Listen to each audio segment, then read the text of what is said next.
ஓம் சரணுபவ channel வாயிலாக உங்களை சந்திப்பதில் பெருமகிழ்ச்சி அடைகிறேன். இன்றைய பதிவு குரு பகவானின் வக்ர பயிற்சி பலன்கள். கடந்த சில மாதங்களாக குரு பகவான் கடகமனையில் அதிசாரமாக உச்ச பலத்தோடு இருந்தார் அல்லவா? இப்போ மீண்டும் மிதுன மனைக்கே வந்து அமர்ந்து கொண்டு வக்ரமாக அமர்ந்து பலனை கொடுக்க போகிறார். இந்த வக்ர காலம் எப்போ அப்படின்னா டிசம்பர் மாதம் 5ஆம் தேதியிலிருந்து 11 மார்ச் 2026 வரை. அப்போது பொதுவாக குரு பகவான் ஒரு சுப கிரகம் வக்ரம் ஆகக்கூடாதுன்னு சொல்லுவோம். அப்போது அந்த வக்ரம் அப்படின்னா என்ன? இயல்புக்கு மாறிய தன்மை. ஸோ இந்த காலகட்டத்தில் என்ன மாதிரியான பலன்கள், எதை செய்தால் நமக்கு நல்லது, என்ன மாதிரியான தன்மையை கொடுக்க போகிறது என்பதை டீட்டெயிலாக 12 ராசிகளுக்கும் தனித்தனியாக நம்ம பார்க்க போகிறோம். அதற்கு முன்னால் நம்மளுடைய சேனலை நீங்கள் ஃபர்ஸ்ட் டைம் பார்ப்பவர்கள் என்றால் மறக்காம சப்ஸ்கிரைப் பண்ணிக்கிங்க. மீனராசி என்பர்களே, குரு பகவான் வக்ர காலம் இதுவரை அதிசாரமாக கடகமனையில் இருந்த குரு பகவான் இப்போ மீண்டும் மிதுன மனையில் வந்து அமர்ந்து வக்ரமாகி 97 நாட்கள் அங்கே இருந்து பலனை கொடுக்க போகிறார். எது வரைக்கும்? 2026 மார்ச் மாதம் 11ஆம் தேதி வரை குரு பகவான் வக்ரம். குரு யாரு? இந்த மீனராசி என்பவர்களுக்கு உங்க ராசி அதிபதி லக்னாதிபதி 10க்குரியவன் வக்ரமாகலாமா? ஆகக்கூடாது. ராசிநாதன் வக்ரமாகனா தன்னுடைய இயல்புக்கு மாறிய தன்மையை செய்ய போகுதுன்னு அர்த்தம். அப்ப கவனமாக இருக்கணும் அப்படிங்கிறத மைண்ட்ல வச்சுக்குங்க. குரு சுபர்கள் வக்ரமாக கூடாது. அப்போ குரு உங்க ராசிநாதன் வக்ரமாக இருக்கார். எங்க இருக்கார்? சுகஸ்தானத்தில் இருக்கார். உங்க ராசியில சனி பகவான் உட்கார்ந்து இருக்கார். விரையாதிபதியாக இருக்கக்கூடிய சனி பகவான் ராசியில் இருக்கார். மீனராசி என்பர்களுக்கு இப்ப 7.5 சனியில ஜென்ம சனி ஓடிக்கொண்டிருக்கிறது. ஏற்கனவே ஒரு குழப்பத்தில் இருப்பீங்க. அதுவும் குறிப்பாக பூரட்டாதி நட்சத்திரத்தில் இருக்கின்றவர்களுக்கு ஒரு குழப்பம் என்பது இருக்கும். உத்திரட்டாதி அப்படியே கொஞ்சம். அப்போ அந்த புரட்டாதி நட்சத்திரத்தில் இருக்கின்றவர்கள் எதை செய்தாலும் யோசித்து செய்யணும். மனசு நல்லா இல்லை, எங்கேயாவது போய் நிற்கிற மாதிரி. இப்போ உங்களுக்கு ராசிநாதன் வேற வக்ரமாகிறார். ஸோ அவசரப்பட்டு வக்ரம் என்ன? இயல்புக்கு மாறிய தன்மை. அவசரப்பட்டு முடிவெடுத்து சிக்கக்கூடாது. அதை மட்டும் ஞாபகம் வச்சுக்கோங்க. எந்த ஒரு புதிய விஷயம் நீங்கள் செய்தாலும் ஒரு தடவைக்கு 2 தடவை யோசிக்கணும் என்பதை மீனராசி என்பர்கள் புரிந்து கொள்ள வேண்டும், அறிந்து கொள்ள வேண்டும். ஏன் இதை சொல்றேன்னா, ஜென்ம சனி காலகட்டத்தில் உங்களுடைய மனதை மறைக்கக்கூடிய சில செயல்கள் உங்க முன்னாடி வந்து நிற்கும். ஆனா உங்களுக்கு தெரியாது. சந்திரன் மேல சனி உட்கார்ந்திருக்கார். சந்திரன் என்கின்ற ஒளி கிரகத்தின் மேலே சனி என்கின்ற இரட்டு கிரகம் பறியும் போது அந்த ஒளியை மறைக்கிறது அப்படிங்கிறத நீங்க புரிஞ்சுக்கணும். அப்போ எங்க விஷயத்தில் கவனமாக இருக்கணும்? குடும்ப விஷயத்தில் கவனமாக இருக்கணும், பண விஷயத்தில் கவனமாக இருக்கணும், தொழில் விஷயத்தில் கவனமாக இருக்கணும், உறவுகள் விஷயத்தில் கவனமாக இருக்கணும் என்பதை புரிஞ்சிட்டாலே போதும். ஒரு இக்கு வச்சுக்கணும். எதை செய்தாலும் ஒரு இக்கு வச்சு, ஒரு புள்ளி வச்சு, ஒரு கோலம் போடணும். ரைட்டா தப்பா, இதுதான் சிறந்தது அப்படிங்கிற மனசில் வச்சுக்கோங்க. அது யாருக்கு பாதிக்கும்னா, யாருக்கெல்லாம் தசாபுத்தி சரியில்லையோ அவர்களுக்கு ரொம்ப அதிகமாக இருக்கும். மற்றவர்கள் பயப்பட வேண்டிய அவசியம் இல்லை. சரி, என்ன தசாபுத்தி நடந்தால் நம்ம கொஞ்சம் கவனமாக இருக்கணும்? 6, 8ஆம் அதிபதிகள் 6, 8, 12 அதிபதி தசாநாதன் செயல்படும் போது கவனமாக இருக்கணும். 6, 8 யாரு? 6ங்கிறது சூரியனுடைய தசா உங்களுக்கு நடக்குதா அப்படின்னு செக் பண்ணுங்க. சுக்கிரனுடைய தசா நடக்குதான்னு செக் பண்ணுங்க. அல்லது சூரியனுடைய புத்தி செயல்படுதா, சுக்கிரனுடைய புத்தி செயல்படுதா, சனியினுடைய புத்தி செயல்படுதா, இதெல்லாம் செக் பண்ணுங்க. மற்றவங்க நீங்க பயப்பட வேண்டிய அவசியம் இல்லை. குரு வக்ரமான என்ன? சுறுசுறுப்பாக போறீங்க. இழந்ததை மீட்கணும் அப்படிங்கிற தன்னம்பிக்கை உணர்வு கொடுக்கும். அவ்வளவுதான். அப்போ நீங்க பயப்பட வேண்டிய அவசியம் இல்லை. அதே சனிதான் லாபத்து அதிபதி. 11க்குரியவனும் அதே சனி பகவான் தான்.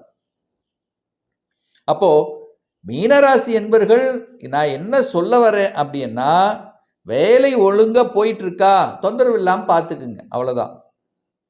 அவசரப்பட்டு முடிவெடுக்க. ஏன்னா அவரே குரு தான் 10ஆம் அதிபதி. வேலையில சில அழுத்தங்கள், ப்ரெஷர் இருக்கும்.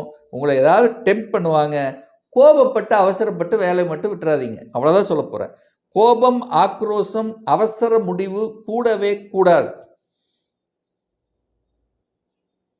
அப்படியும் மாறணும்னா யார்கிட்ட சொல்லாமல் மாறணும். யாருக்கும் அங்கே இருக்கிற ஊழியர்களுடன் உங்கள் ஃப்ரெண்ட்ஸோட சொல்லி ஏதாவது பண்ணி கெடுத்துக்கூடாது. அப்படி மாறணும் அப்படின்னா இன்னொரு வேலையை அமைத்து கொண்டு சைலண்ட்டாக அங்கேருந்து நீங்கள் மூவ் ஆகிக்கலாம். ஆனால் சாட்டிஸ்ஃபேக்ஷன் இருக்காது. நல்லா புரிஞ்சுக்குங்க, சாட்டிஸ்ஃபேக்ஷன் இருக்காது. மனமே இறைவன், மனம்தான். மனத்தில் ஏதாவது ஒரு குழப்பங்கள் ஏதாவது ஒன்று ஓடிட்டே இருக்கும். மனசை மட்டும் பாசிட்டிவாக வைத்தாலே போதும். நெகட்டிவ் விஷயத்துக்கு இந்த மீனராசி என்பவர்கள் போகக்கூடாது. இதை மட்டும் மைண்டில் வச்சுக்கோங்க. மற்றபடி குடும்பம் நல்லா இருக்குமா? நல்லா இருக்கும். தனம் கொடுக்குமா? தனம் கொடுக்கும். முயற்சி நல்லா இருக்குமா? இருக்கும். முயற்சியால், அதாவது முயற்சி எடுத்தா ஓகே. இப்போ டல்லாக காமிக்கும். சனி வந்து உட்கார்ந்துருக்காரா, ஸ்லோ கிரகம். அதாவது சனி என்பதை நீங்கள் புரிந்து கொள்ள வேண்டியது ஒரு இருட்டு கிரகம். அதே போல ஸ்லோவாக நகரக்கூடியது, மந்தத்தன்மை, டல்லாக, சோம்பேறித்தனமாக, காலையில் மெதுவாக எந்திரிக்கிறது, ஸ்லோவாக, இன்னைக்கு செய்கிற வேண்டிய நாளைக்கு பண்ணிக்கலாம்.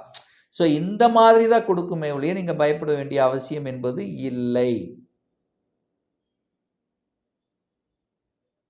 ஹெல்த் விஷயத்தில் கொஞ்சம் அக்கறை எடுக்கணும். கண்டிப்பாக உடல்நலத்தில், ஹெல்த் விஷயத்தில் கொஞ்சம் அக்கறை எடுத்துக்கொள்வது இந்த காலகட்டம் சிறப்பு. வீடு வாங்கலாமா சார்? வண்டி வாகனம் வாங்கலாமா? இந்த காலகட்டம் தாராளமாக வாங்கி கொள்ளலாம். அதில் எந்த மாற்று கருத்தும் இல்லை. இடம் வாங்குறீங்களா? வாங்கலாம்.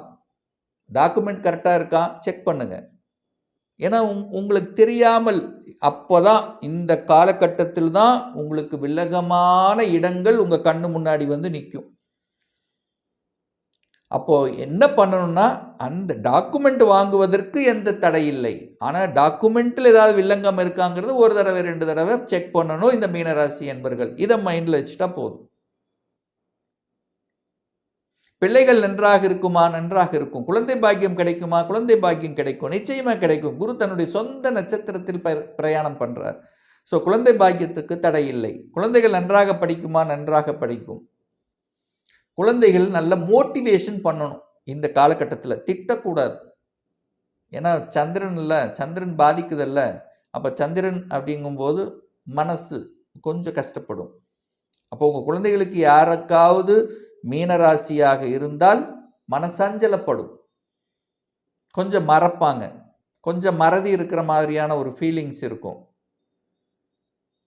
அதாவது மனம் அலைப்பாய்ந்து கொண்டு இருக்கும். காலையில் ஸ்ட்ராங்காக இருப்பாங்க, சாயந்தரம் டல்லாக இருப்பாங்க. ஸோ இந்த மாதிரியான சின்ன சின்ன விஷயங்கள் வந்து அவங்க மனம் சஞ்சலப்பட்டு கொண்டு இருக்கும். அதே பெரியவங்களாக இருந்தால், மீனராசி என்பவர்களாக இருந்தால் கடன் விஷயத்தில் கவனமாக இருக்கணும். கடன் தன்னுடைய கெப்பாசிட்டிக்கு மேலே போயிடக்கூடாது. சொந்த தொழில் ஆரம்பிக்கணுங்கிற எண்ணம் வருதுன்னா அந்த கொடுப்பினை இருக்காங்கிறது செக் பண்ணணும். ஏன்னா மனதை திருப்பி திருப்பி சொல்றது, மனதை மறைக்கக்கூடிய சில விஷயங்கள் நடந்துடும். அது மட்டும்தான். மனம் எதையாவது நினைத்து கொண்டு குழம்பிக் கொண்டு இருக்கும் இந்த மீனராசி என்பர்கள். சாட்டிஸ்ஃபேக்ஷன் இருக்காது, அவ்வளோதான். மற்றபடி நீங்கள் ரெகுலராக ரொட்டீனாக நீங்கள் என்ன செய்கிறீங்களோ தாராளமாக செய்து கொள்ளலாம். சார், வெளிநாட்டு போகணுங்கிற எண்ணம் அதிகமாக என் ஆழ்மனதில் தோன்றிக்கொண்டே இருக்கிறது. இந்த ஜென்ம சனி காலகட்டத்தில் நம்ம போகலாமா? தாராளமாக செல்லலாம். குரு பகவான் 4ஆம் இடம், உங்கள் ராசிநாதன் என்று சொல்லக்கூடிய குரு பகவான் வக்ரமாகி 12ஆம் இடத்தை பார்க்குறார். 12 என்பது வெளிநாடு, வெளிமாநிலம், அந்நிய தேசம். ஸோ தாராளமாக உங்களை மூவ் பண்ண வைக்கும். எனக்கு வெளிநாட்டு வேலை கிடச்சிருச்சு, போகலாமா? தாராளமாக செல்லலாம். வெளி மாநிலத்தில் கிடச்சிருச்சு, இந்த மாதிரி வரும்போது அந்த ஆப்பர்ச்சுனிட்டியை மிஸ் பண்ண வேண்டாம். வேலையில் என்ன அடிஷ்னல் ரெஸ்பான்சிபிலிட்டி உங்களுக்கு கொடுக்கிறார்களோ அதை ஏற்றுக்கொள்வது புத்திசாலித்தனம்.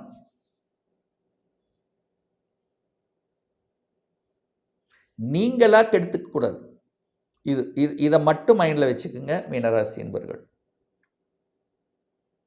சார், தொழில் ஒரு சேஞ்சஸ் கண்டிப்பாக நடக்கும். குரு 4ஆம் இடத்தில் வக்ரமாக இருந்து 10ஆம் இடத்தையே பார்க்குறார்.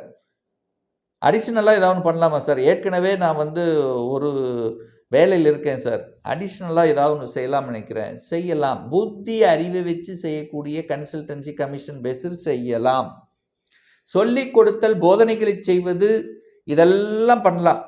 அதாவது சொல்லிக் கொடுத்தல், மற்றவர்களுக்கு போதனை செய்வது, உபதேசம் செய்வது, மற்றவர்களுடைய வழிகளை போக்குவது, கவுன்சிலிங் பண்ணுவது, கன்சல்டன்சி பண்ணுவது, இதெல்லாம் சிறப்பை கொடுக்கக்கூடிய ஒரு காலகட்டமாக அமையும்.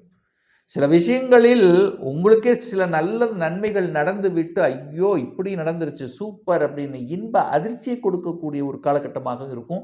ஏதாவது ஒரு நல்ல விஷயத்தில், எந்த விஷயத்தில் நல்ல ஒன்று முதலீடுகள் சார்ந்த விஷயங்கள் நல்லா இருக்கும், வெளிநாட்டு விஷயங்கள் நல்லா இருக்கும், திடீர் நல்ல நண்பர்கள் யாராவது ஒன்று ரொம்ப நாளுக்கு அப்புறம் ஒரு கனெக்டிவிட்டி கொடுக்கக்கூடிய அமைப்புகளையும் உருவாக்கிறோம்.